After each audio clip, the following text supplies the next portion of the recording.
Okay, so today I am unboxing the Raspberry Pi 3, and this is, I believe, the Model B. So, stay tuned.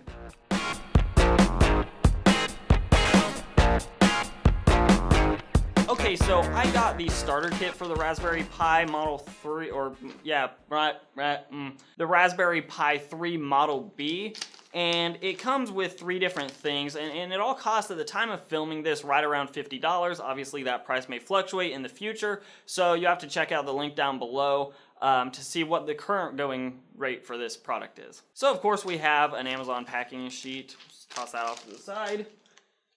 And we can go ahead and dive straight into the actual bag here. So as far as documentation go, we have a Raspberry Pi quick start guide. And it looks like it has some basic configuration going on with it. Sort of just tells you how to get started once you actually plug the Pi into a display, plug in a mouse and keyboard, that sort of thing. Gives you some basic shutdown functions, like it tells you what command to run for shutdown. Sudo shutdown-h now. So for new people like me, this might actually be somewhat useful to at least take a look at. Obviously, I'm planning on actually doing some different things with it, where I'm going to actually be, putting different operating systems on it and trying it out with different things. So it's not going to be, I won't really be following this guide a whole lot, but it's good to throw in there. Oops.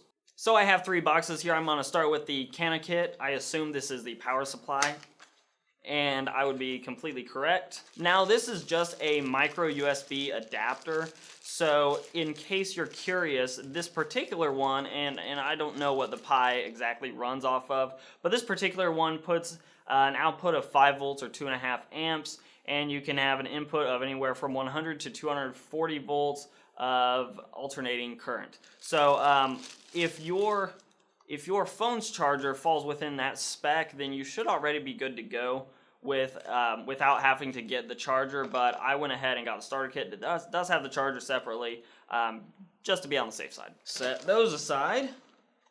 Next up is the premium clear case. And I got the clear case because I just like the look of the circuitry inside, and I think the Pi is sort of cool when viewed that way. And again, we have just a real simple packaging here. And we have friendly plastic there. We have a simple case. On the lid of the case is the Raspberry Pi, the sort of logo here. And the case just fits right on top of that. It looks like we have some ventilation in the bottom here for, obviously for the ventilation of the actual Raspberry Pi, so it's not starving for any air, so it doesn't overheat, that sort of thing. We have very simple cutouts for all the I/O all around, and a nice little touch is we have sort of rubber feet on the bottom that will let it sit on a tabletop surface without sliding or scratching anything up. So it looks like a nice little case, and it's when you hold this case that you really get a feeling for how small the Pi actually is. So this could be kind of fun. Now for what we've been waiting for, the actual Raspberry Pi. And on the box, if you get the starter kit at least, we have these are, pull these off here, see if we can get the camera to focus a little bit.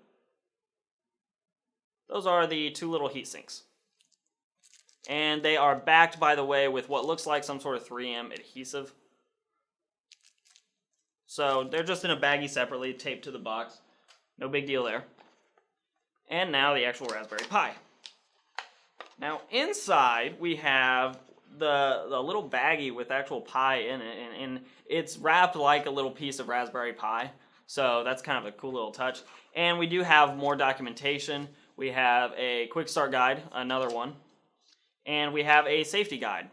Not really sure what could go wrong with a Pi safety-wise, but we do have a safety guide. I'm not going to look at those things.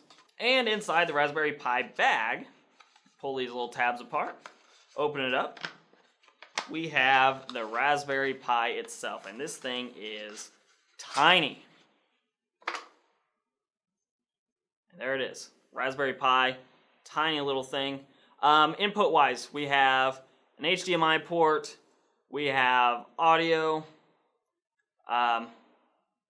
the micro USB port, that'll be for using it for power. We have 4 USB plugs, as well as an Ethernet plug.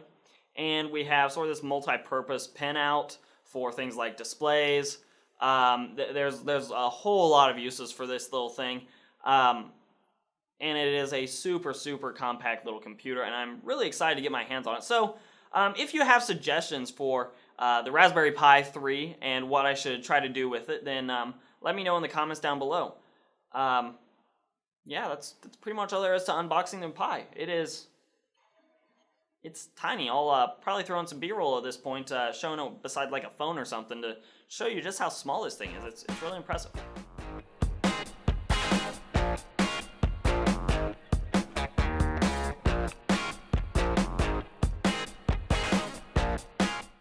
And of course, if you like this video, give me a like down below. Also, share, subscribe. Those things are super helpful. I will leave the Amazon link in the description down below as well in case you want to pick up your own Raspberry Pi.